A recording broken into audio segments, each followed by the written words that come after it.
कहानी में होगी नई एंट्री। क्या कहा आरोही ने? कौन आया आरोही के ऑफिस? क्यों आया आरोही को गुस्सा?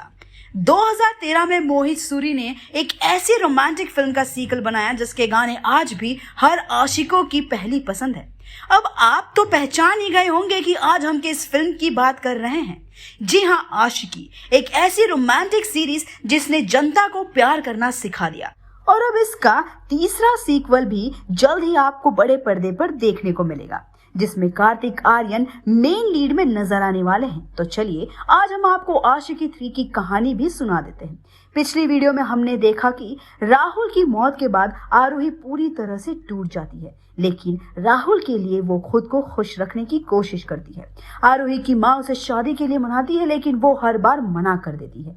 तब राहुल का फ्रेंड विवेक, जो अब आरोही का भी दोस्त है, उसे आगे बढ़ने के लिए कहता है। आरोही उससे कहती है, सी विवेक, राहुल के जाने के बाद मैंने काम संभाला क्योंकि राहुल ने मेरे करियर बिल्ड करने के लिए क्या कुछ नहीं किया। मैं उसकी मेहनत बर्बाद नहीं जाने दे सकती थी, बट मैंने उसके अलावा किसी और के बारे में नहीं सोचा। वो अपनी बात कंप्लीट ही कर रही थी कि तभी वहां अरुल म्यूजिक कंपनी के मैनेजिंग डायरेक्टर मिस्टर सहगल आते हैं और उनके साथ एक लड़का भी होता है। मिस्टर सहगल आरोही से कहते हैं, आरोही गुड मॉर्निंग, एक्चुअली मैं तुम्हें किसी से मिलवाना चाह रहा था।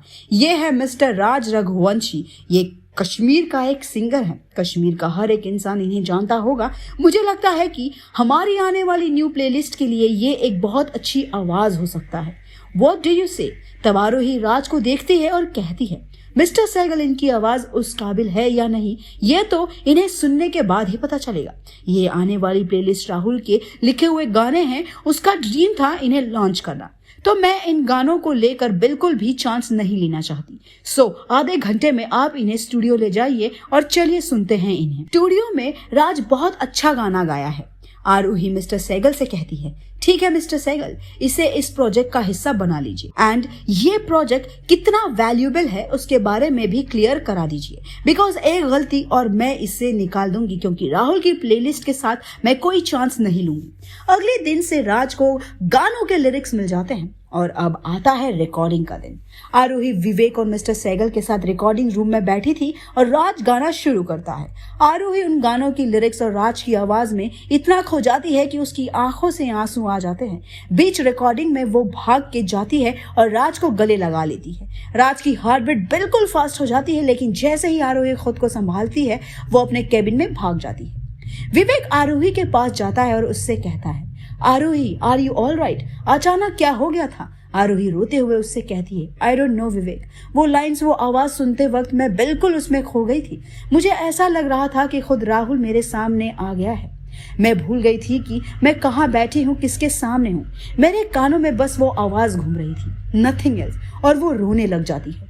विवेक उसे चुप कराता है। ये सारी बातें राज कैबिन के बाहर से सुन लेता है। इसके बाद ऑफिस में पूछताछ करने से उसे आरोही और राहुल की पूरी कहानी के बारे में पता चलता है।